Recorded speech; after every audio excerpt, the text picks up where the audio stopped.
honor for us to, and again, I'm sorry I'm reading off of a cue card, but we wanted to make sure that we covered everything here today, especially with these two gentlemen. It's an incredible honor for us to welcome two true titans of the vacation industry to the stage today. First, for more than 3 decades, Richard Fain led the Royal Caribbean Group with a vision that redefined what cruising could be. From creating neighborhood, yes, you guys know that.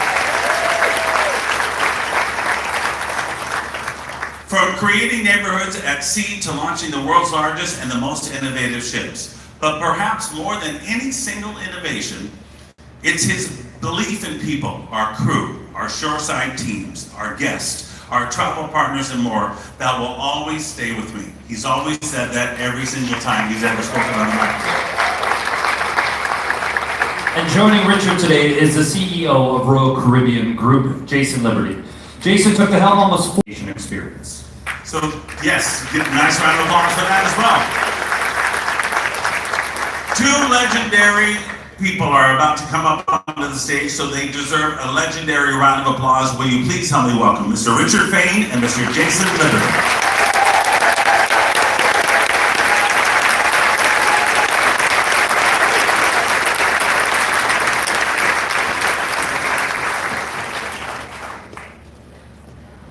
Good afternoon, everybody. Oh my God, the energy level has to get higher. All right, come on. I love that introduction. We should hire that guy. I like to require 2 of them. So I got a few questions here, but it was about 20 years ago, almost to the day, that Richard hired me. So how am I doing? You're asking that about 4 years too late. Well, I think there's been some indication of how you're doing. If you look at the share price, you look at our employees.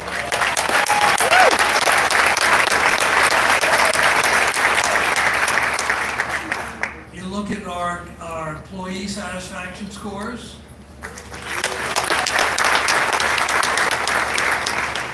And you look at the popularity and the ratings on our cruises. So yes, apparently you're doing a good job. Okay, all right. I think I first want to start and say is that I've been on this. I've been with the company 20 years. What defines us is our culture. You're a newbie. I'm a newbie. I know I'm a newbie. Which is now I have to have reading glasses, but we'll see how that goes. But it's been the culture of this company that has differentiated us. And that culture is really rooted in the culture that Richard built. And I tell him this quite often, and we'll get into the questions about it, that if I'm standing in his shoes, the amount of pride to see his flowers bloom must be exceptional. And this ship is just one of the many examples of the incredible culture that he built. And so we are, of course, always appreciative and thankful for this incredible company that he built. And I think the best way to start well, first is clap for it.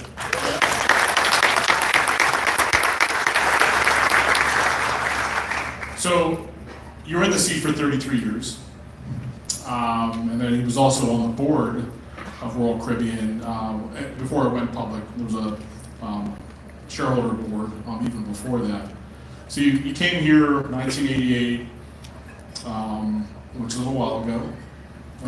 You haven't seen back. It does actually seem like a little while ago. Yeah. It's actually more or less around the time that Back to the Future came out. So it's very apropos to be here for that. But so you think back at that time, and you're thinking about what this industry could be, what this company could be. When you reflect, did you think it could ever be anything at this scale? How did you see it in those early days? Well, I don't think I ever imagined anything like this. It's hard for me to imagine it today.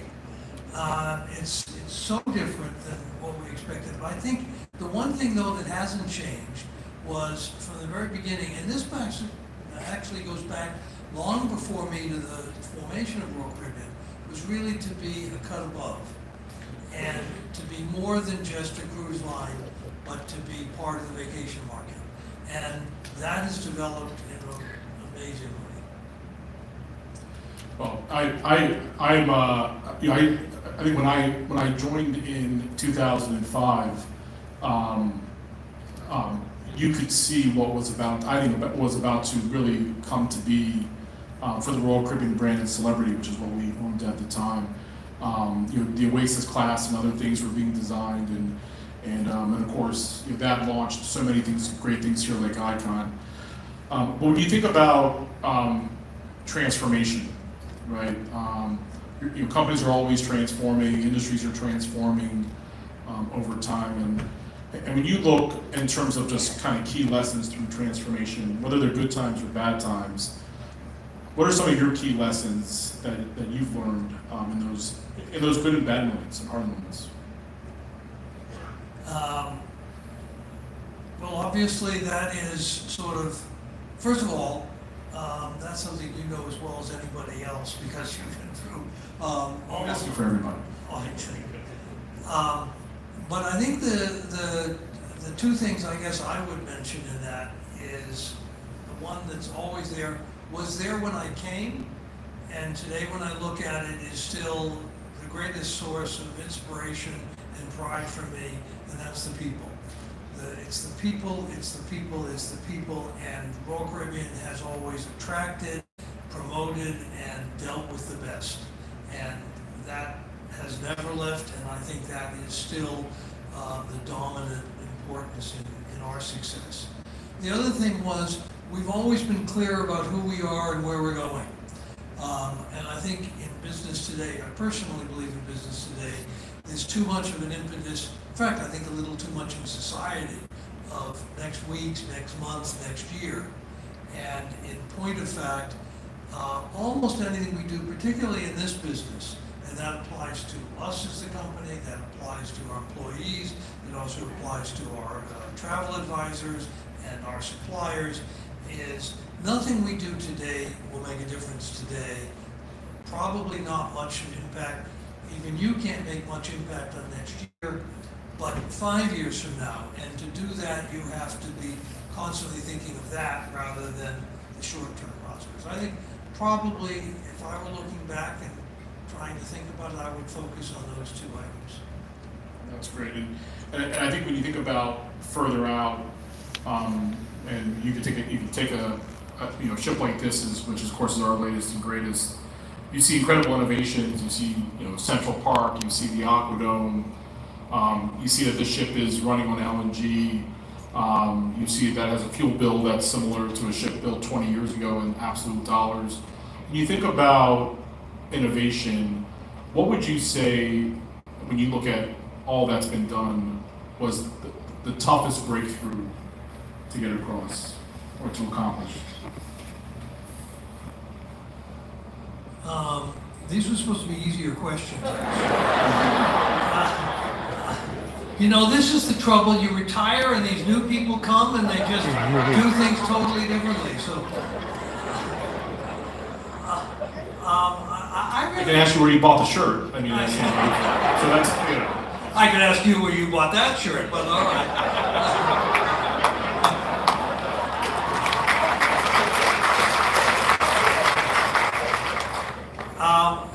I think the thing that, as I read, and I know we have the press in here as well, so I'm going to make this comment, because I think there, again, much as people focus too much on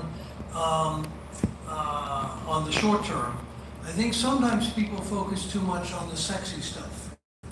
And the great innovations, the Aquatheater and Central Park and all these things, individually are, I'm just always inspired by the people that come up with the ideas, etc.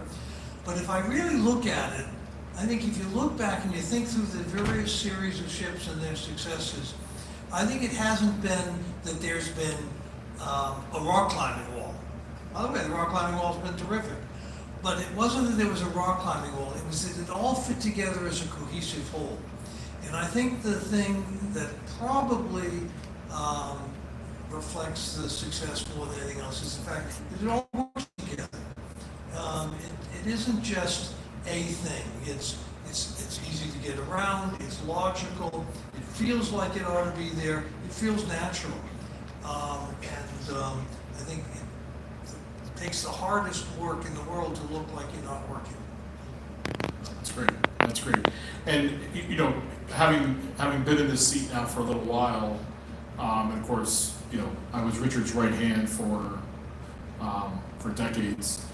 One of the things that you see, or you know, one thing you appreciate is that it's not a one-person show, right? We're surrounded by some of the greatest talent that walks on the planet.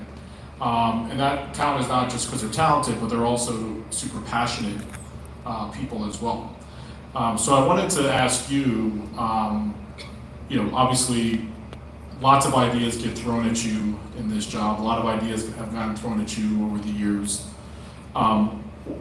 My first question is, just for fun, is what's the craziest idea somebody has thrown at you? And then I'll follow up with the second one. Well, the craziest idea was promoting Jason to CEO.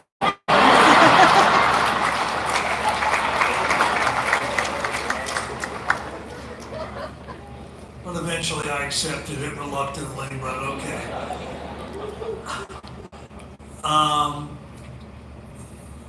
You know, the craziest idea, I'm going to have an answer to this, by the way. But you're gonna have one? I'm going to have an answer to the craziest idea, but I'll...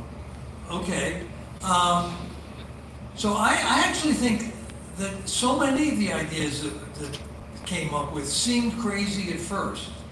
I remember, and I saw on board Peter Compton was here when we first started talking about entertainment and started talking about an ice skating rink at sea. Of course, the one that I absolutely hated and rejected, I vetoed, was the idea of the rock climbing wall. And of course, they canceled that right away. But some of the ideas which I now jokingly say are my best ideas are the ones I thought were the dumbest to begin with. The other thing was, I think in general, I often expressed distaste for ideas that I actually liked. So I think there was some type of a perversion there that if I liked it, I said I didn't, and if I didn't like it, I said I did. And the people worked harder on the ideas that were already good when they came, and they made it better. But I think the wonderful thing here is that those ideas kept flowing. It wasn't, everybody thinks of innovation as sort of moments of inspiration, somebody having this genius idea, and then we just do it.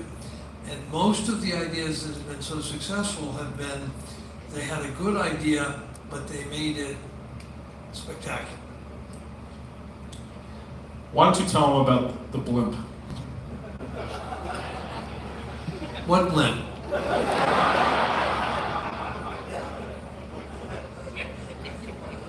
You know what blimp? I guess so. And I'm not talking about the Perfect Day blimp. No, but the Perfect Day blimp came from it. I understand. So,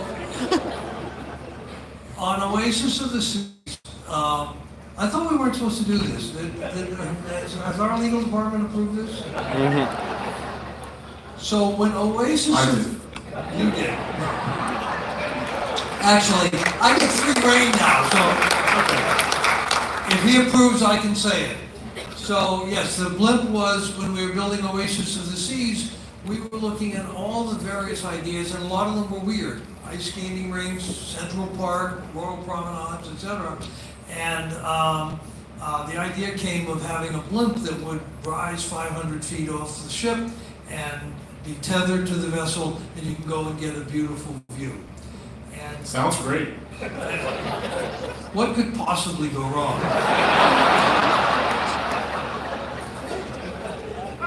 So we actually tried it, and we were very careful about it. We did computer simulations, we did dry runs on land, we did high-speed chases. We actually took over a closed airport to drag it behind the truck and see how it worked. And then finally we did a sea trial. And I was so excited about that idea. This was one of my better ideas, by the way. I was so excited. Just hold that thought. It's coming. I was so excited about the idea, I have to tell you. So we took it on sea trial, and I actually went up with it. And so that shows a commitment, because I'm afraid of heights. I mean, there is a reason I'm 10 feet from the edge of this platform. I can't get that close and that high. And so I went up in this thing, and it was spectacular. We were off the coast of Sweden, had an amazing view of the ship and the shore. It was wonderful. Held about 18 people in the gondola underneath. It was spectacular. We were set to go. We went to bed. Unfortunately, it was still a trial, so we didn't have a place to properly anchor it, but they tied it down. Apparently didn't tie it down very well. Again, what possibly could go wrong? Actually, nobody noticed it until the captain got a call from the Swedish Air Force. You know, you can't make this stuff up. And the Swedish Air Force said, you know, we have a report of a blimp with a crown and anchor on it. We thought you might know something, and it's right now, because it came free during the storm, and it's right now in the air traffic lanes. Would you mind if we shot it down? Sounds like a great idea. That was a great idea. What possibly could go wrong? So anyhow, it came down on its own, fortunately, and was recovered by some fishermen. But by that point, we were so excited about the rest of the ship that we finally decided it didn't need it. But it did evolve into its own perfect day, etc. It was a different kind of blimp, by the way. Thank you for reminding me of Yeah, that. no, I remember it. I remember it. It was, you know, he did what kind of thing, and I don't really remember the anchoring piece. I remember it being another test, and then it fell away. But anyway, great idea. Great idea. So as you're looking for the future for Icon 5, just saying. Well, I'll pull it out of the file, which is in the wastebasket. So no problem. Thank you. So I wanted to talk a little bit about, you know, obviously, so if you go to Iceland, they don't talk about COVID. They call it the incident, which sounds so much better, like just something happened, right? And obviously for us, it was this very weird, stressful time, and I think, at least for me, the twitches finally left my body from it. And interesting, you know, there's actually, for those that are interested, there's a Harvard business case that was just published on how we, effectively how we orchestrated our way through that pandemic.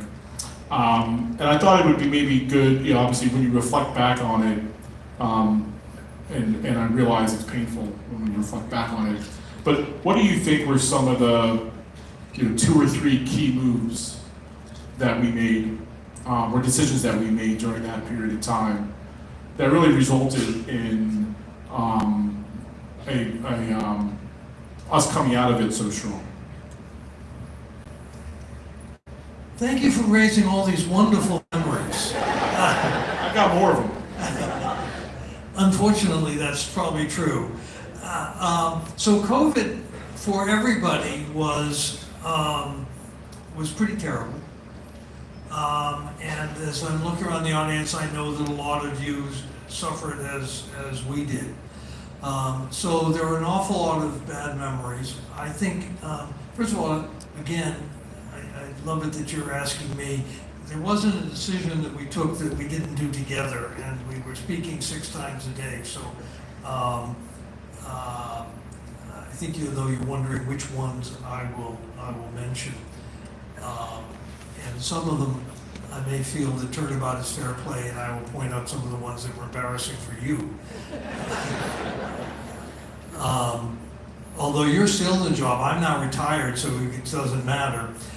I think the difficult part of COVID was, first of all, it was something none of us had understood.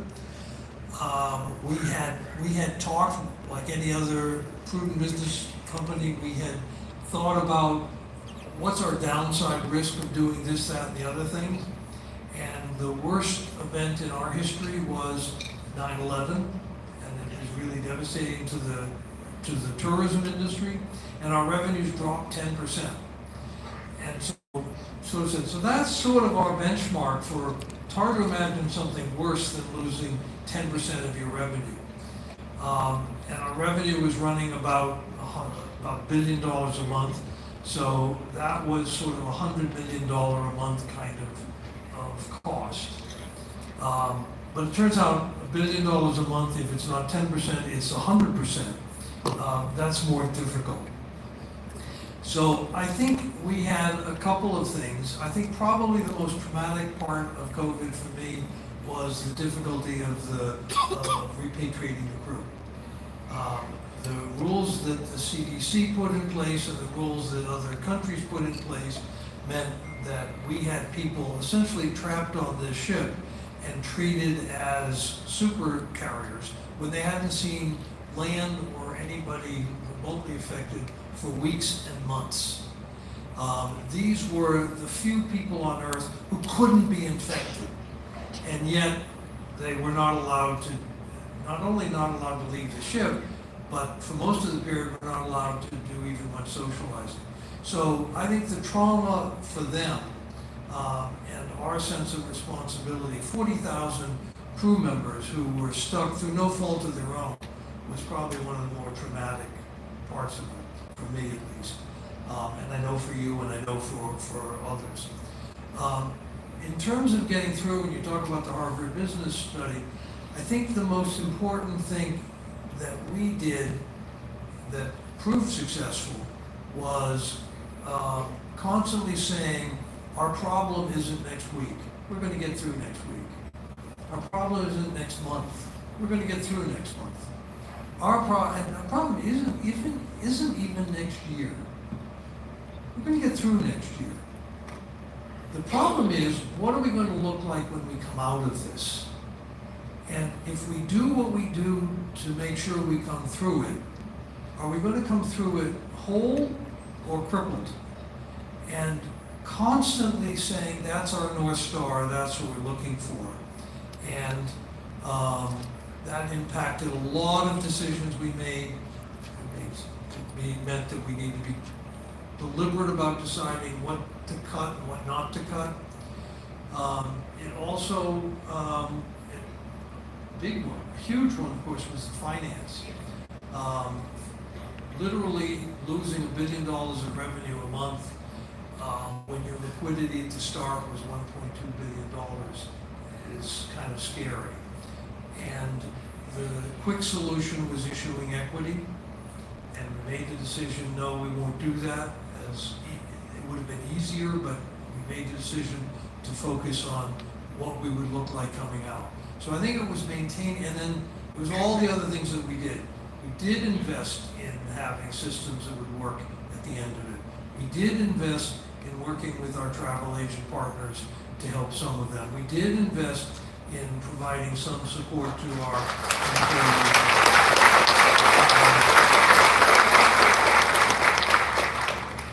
And I want to say, this is not because we thought of ourselves as an eleemosynary institution. We didn't think of ourselves as a charity. We thought of ourselves as an enterprise that needed to come through stronger. And if we were going to come through stronger, our partners needed to come through stronger. And that's the travel agent community, and that was our employees. So those kinds of investments are just simply part of a very selfish interest in what's in the best interest of the company long term. Well, I just want to, what I want to add to it is, and I think it's just a testament to your incredible leadership. One, you built a team around you of what I would describe as the best athletes. So we were waking up and your job might be on paper X, but you could be the next day you're in charge of testing. How are we going to test our crew? And so we all had to take on many, many different jobs, and it's because you built a team and teams that were very agile in what they were doing. But I think, Richard, to me, the most influential piece in which you alluded to was the North Star. right? We knew we had great business, we had great brands, great assets, great people, great ships, but the North Star of we were not going to put ourselves in a way that would prevent ourselves from really flying out of that. And one other example of this, I think, is how we did our very best to maintain our ships, how we did our very best to maintain our crew.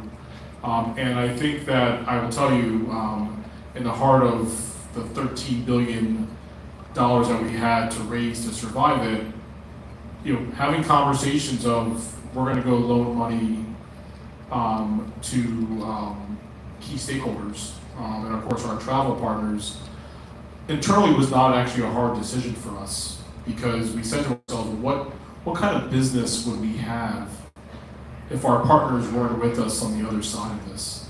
But I can tell you that if you were to ask people outside the walls, they would say, "What do you mean? Like you're burning all this cash because you're not operating, and now we're going to loan money to others." And I think it took incredible courage, and it also, I think, took a board that was incredibly supportive of your view of making sure that we had the full wherewithal to accelerate coming out of the pandemic. Yeah, I think it's really what you said at the beginning. You give me the credit, but the fact is, this was a whole panoply of people. People internally, people who did jobs that wasn't part of their job description, but it's also, once everybody was pulling in the same direction, you often get, and I know many of you experience this, and we experience it to some extent too, where different people think this is the right way to go. And they may not understand that, but this is it. And we had alignment throughout the company. And we had a board that was supportive. And I think we actually were very fortunate in having a board of people who had been, we have actually a relatively long tenured board. And one of the interesting things, and I know we have a number of investors here, there's a lot of pressure today on shorter tenure for board members. But I think if we had had a shorter tenure board, they wouldn't have had the confidence to make the kinds of decisions that they made. And in a crisis like that, the board needs to have confidence in the management, but the management also needs to have confidence in the board. And we had worked together long enough to make that happen. The other thing was, everybody really, we had a really powerful group of people internally and partners, because we had relationships with our bankers who stood by us. Stood by us. Imagine lending to a company that has no revenue and might not have any for years, and yet our lenders stood by us. We worked with the shipyards in a successful. So it all became a question of cooperation and alignment, and that worked amazingly well. And when we came out of it, we came out strong. Not now we have to recover. There was no recovery. We never recovered per se. We restarted, and the word was we were back, and that we were back. And I remember going in the first day, first ship back in the United States, out of the United States, was Celebrity Edge, and I remember going into the terminal, all the guests, a number of them were wearing T-shirts that says "We're back." Went on board on the ships, and the crew was as though they had never left. And they said, "These people are going to have the best cruise anybody has ever had."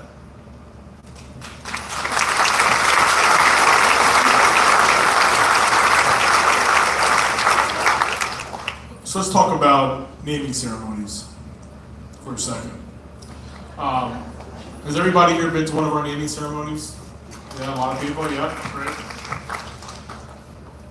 Have you ever wondered why there are bagpipers?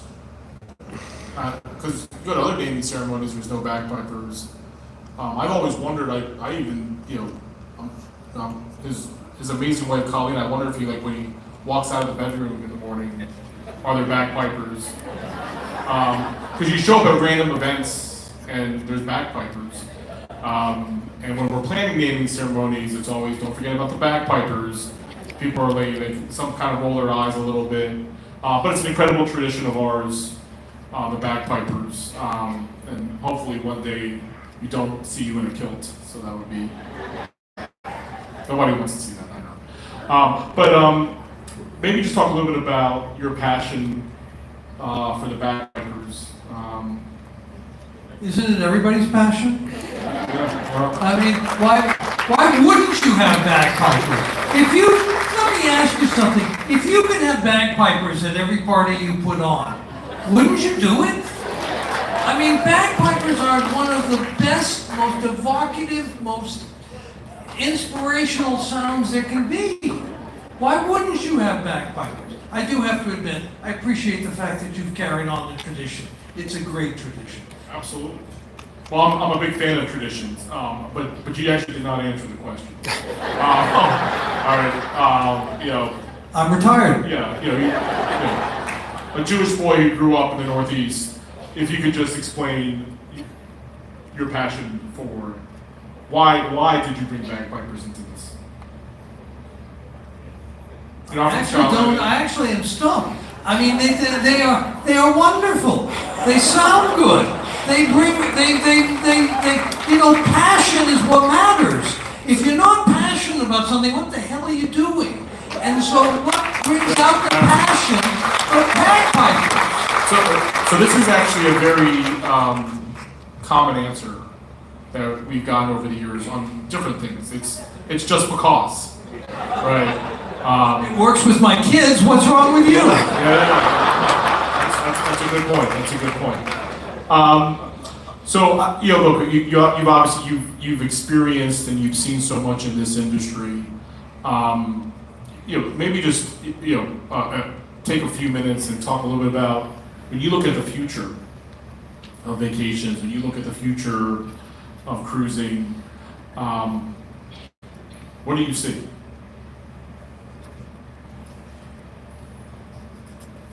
Actually, that's the best question of all day. And You just say just because? Or? No. Actually, what I'm going to say is, that's the question you have to answer, and that's the question you have to make real. So, what is your answer to that question?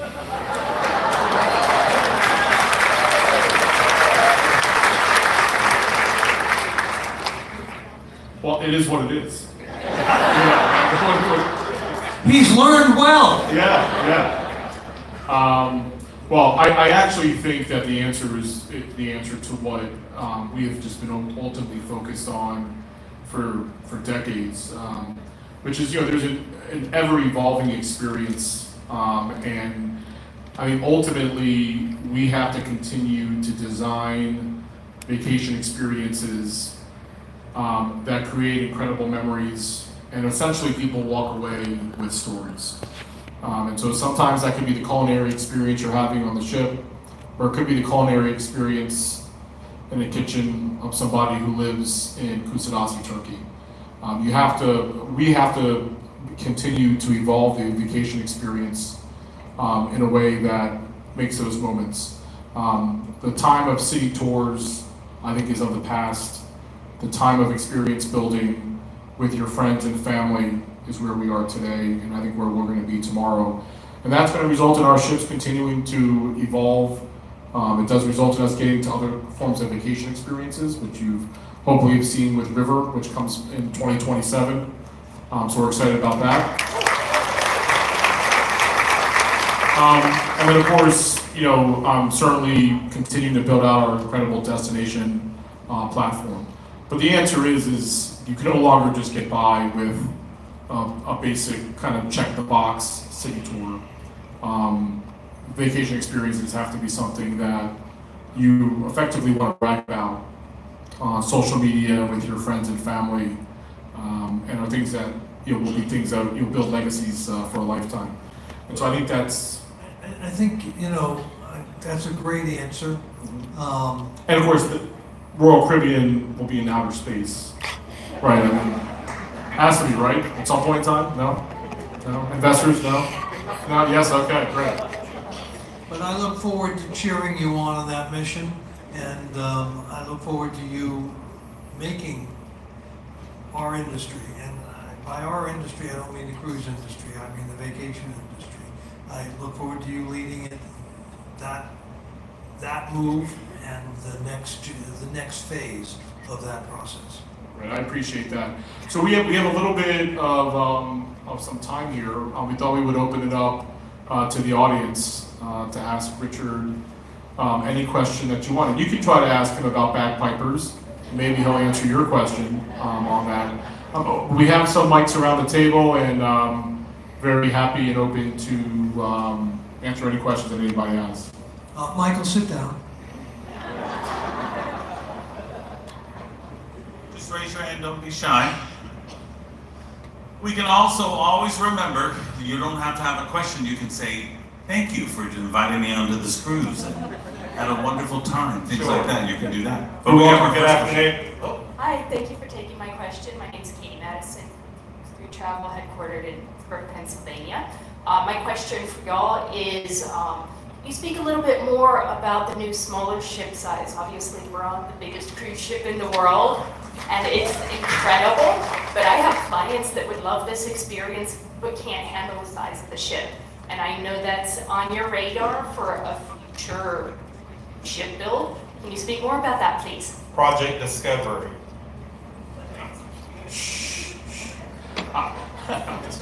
Yeah, so I mean, one, I think going back to the lens of experiences, there's recognition that there's also an opportunity to build ships that have a lot of the same amenities and activities, but on a slightly smaller platform.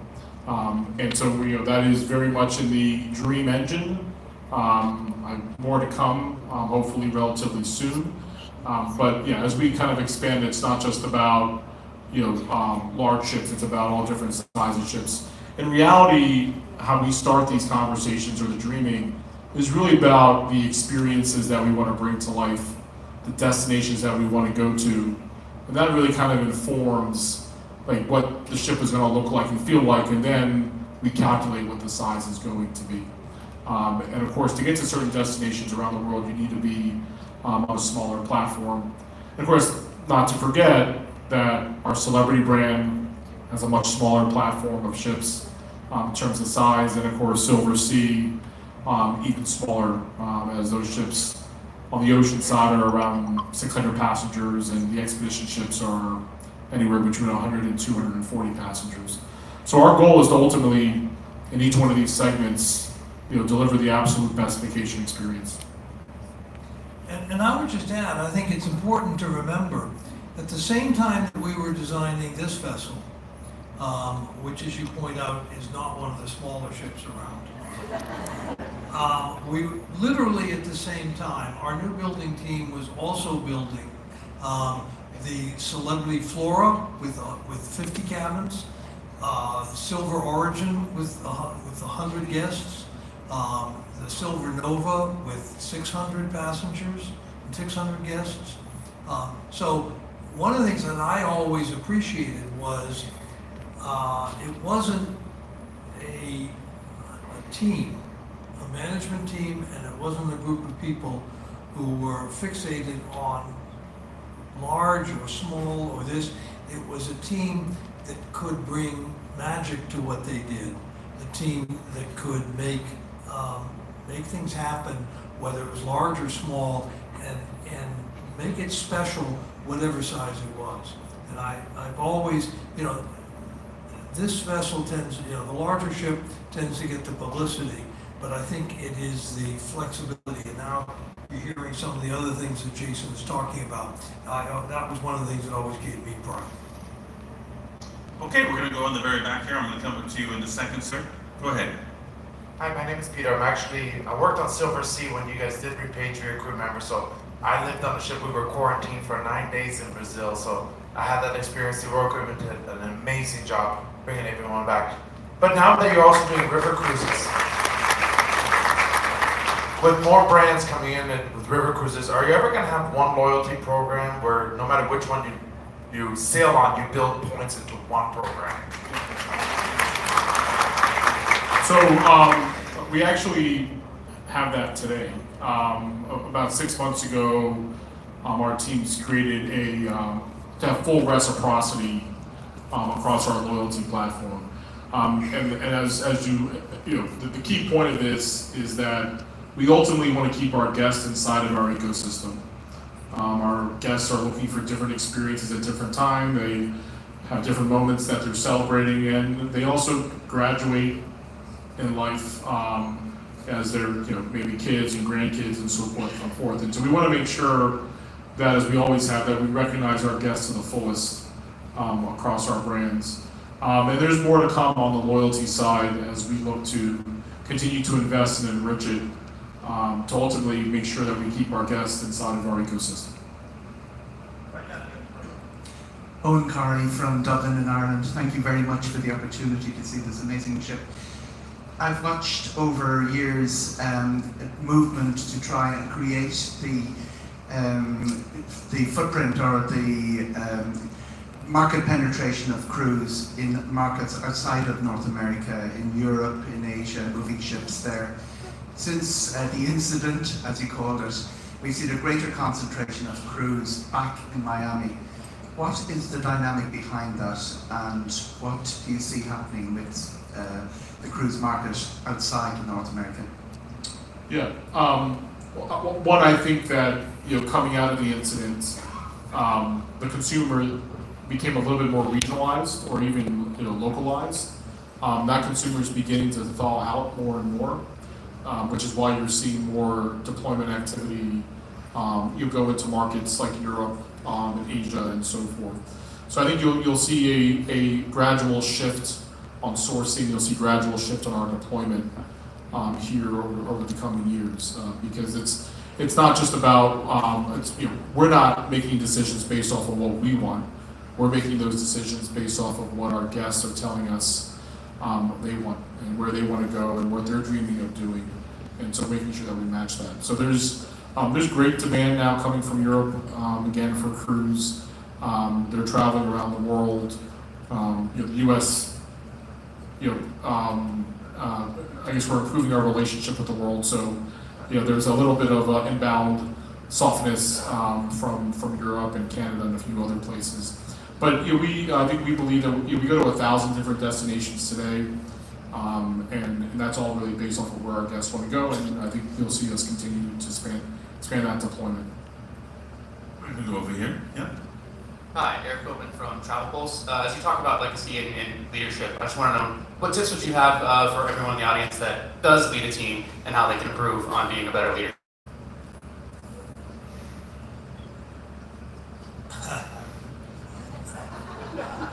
Just because. What's that? Just because. Just because. I think I would start out and say I was incredibly lucky. Before I came, Royal Caribbean was founded on the basis of innovation. Whole new ships were innovative. It attracted a team of people. I think the most important thing is the people that you work with in developing a culture. It's really the culture. And I don't want to leave this stage without saying to you all, and I don't think I need to say it, but you all, I don't think it'll surprise any of you to know that I'm very proud of this ship. I'm very proud of the ships across the fleet. I'm proud of the architecture. I'm proud of the art, the entertainment, the food, all the things that you see. But the thing that I think is most remarkable on these vessels, if I was to point out one detail of the ships, which I already refused to do for Jason, but if there was one detail I would say for all of you, it's look around at the people. Look around at the men and women who are providing the service, and it's amazing.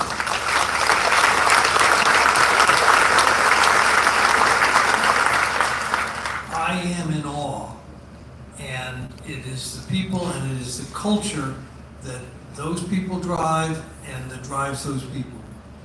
And it's that culture that makes it successful. You can't lead if you don't have a culture that will accept leadership and that will work with you towards a common goal.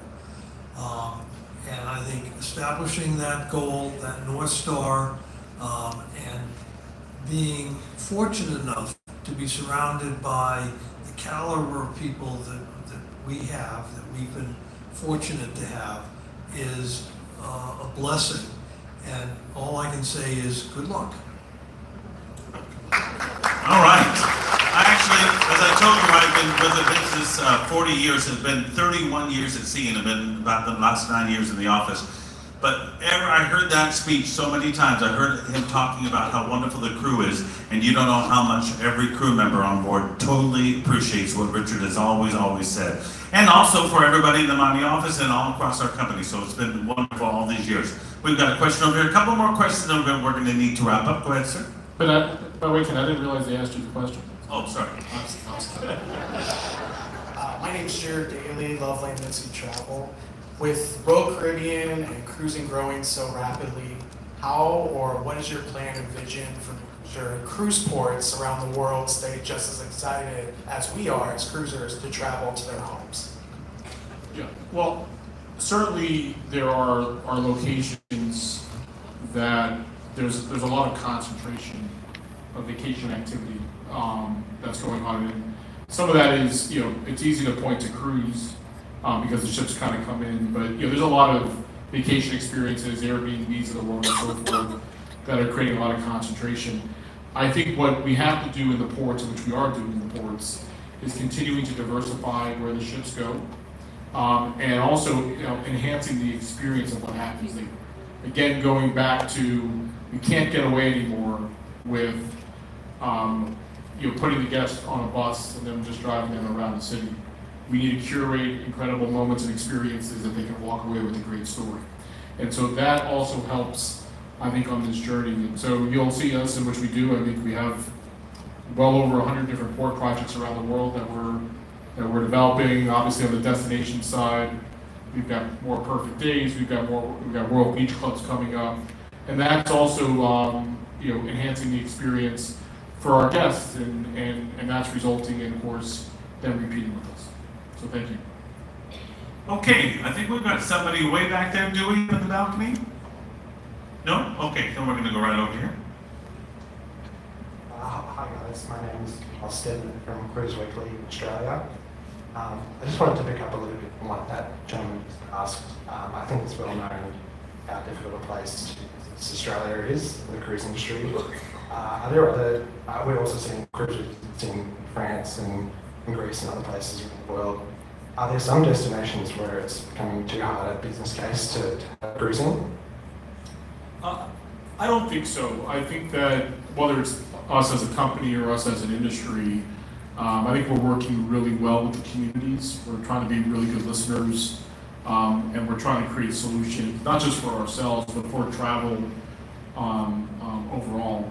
And of course, at the same time, we're also, frantically trying to reduce our environmental footprint. I mean, us and the industry have made huge strides to reduce our carbon intensity, which can sometimes be a hot button in some of these locations. But if you take, Greece would be a great example. Greece is very much pro-cruise. What they're trying to do is spread the cruisers or the guests further around the country.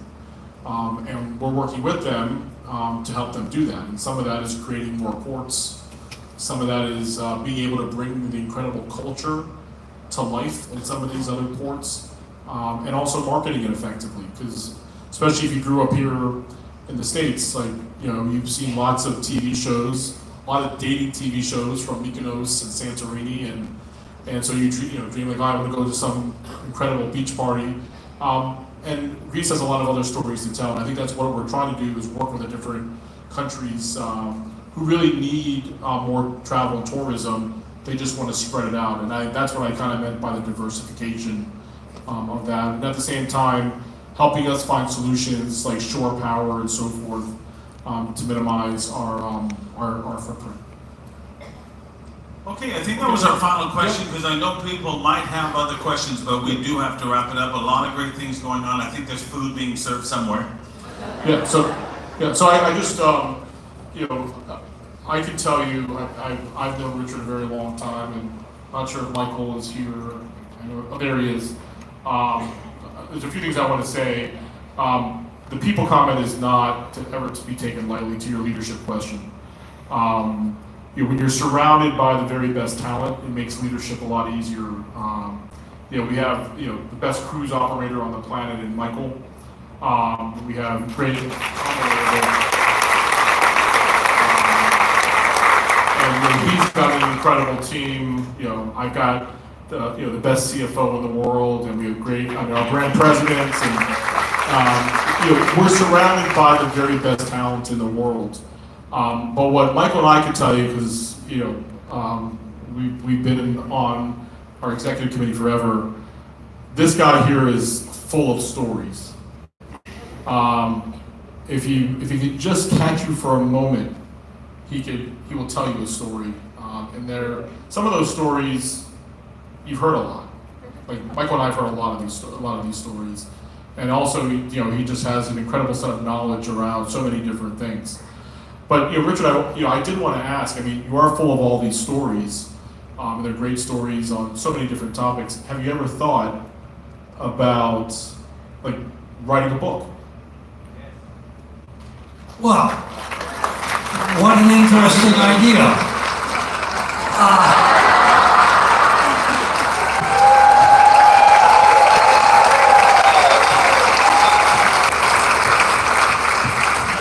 I'll give it some thought.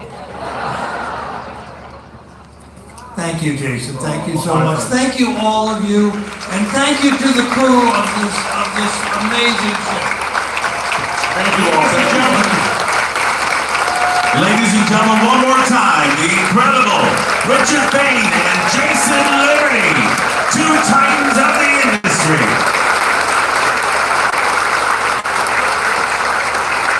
Thank you for joining us, everybody. Have a great afternoon. A reminder, your